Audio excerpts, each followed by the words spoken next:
আর শেখ হাসিনা লজ্জায় ভয়ে ওই হিন্দুদের দেশ থেকেও ঘর থেকে বের হতে পারছে না। আর ওখান থেকে মাঝে মাঝে ফোনে কথা বলে তোমরা দেশে বাংলাদেশে আগুন লাগাও, ও দেশের মানুষ যেন শান্তিতে না থাকতে পারে। কত বড় নির্লজ্জ একটা মহিলা, তার নাম হলো শেখ হাসিনা। শেখ হাসিনার কথা কি কইতে কইতে পরে গীবত কইতেছে।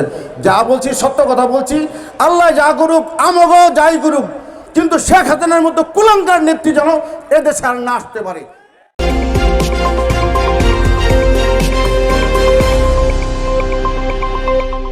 মানুষ যখন সবার মানুষের মন জয় করে, তখন কিন্তু চতুর্দিক থেকেই সারা পৃথিবীর মানুষই তাকে সম্মান করে।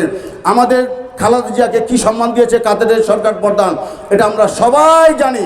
আপনি দেখেন আল্লাহর কি রহমত, লন্ডন গিয়েছিলেন, ও দেশের অনেক মানুষ বড় বড় ডাক্তাররা বিনা টাকায় বেগম খালেদা জিয়ার চিকিৎসা করাচ্ছে। আর শেখ হাসিনা লজ্জায় ভয়ে ওই হিন্দুদের দেশ থেকেও ঘর থেকে বের হতে পারছে না। আর ওখান থেকে মাঝে মাঝে ফোনে কথা বলে তোমরা দেশে বাংলাদেশে আগুন লাগাও, ও দেশের মানুষ যেন শান্তিতে না থাকতে পারে। কত বড় নির্লজ্জ একটা মহিলা, তার নাম হলো শেখ হাসিনা। শেখ হাসিনার কথা কি কইতে কইতে পরে গীবত কইতেছে। যা বলছি সত্য কথা বলছি, আল্লাহ যা করুক আমগো যাই করুক, কিন্তু শেখ হাসিনার মতো কুলাঙ্গার নেত্রী যেন এদেশে আর না আসতে পারে।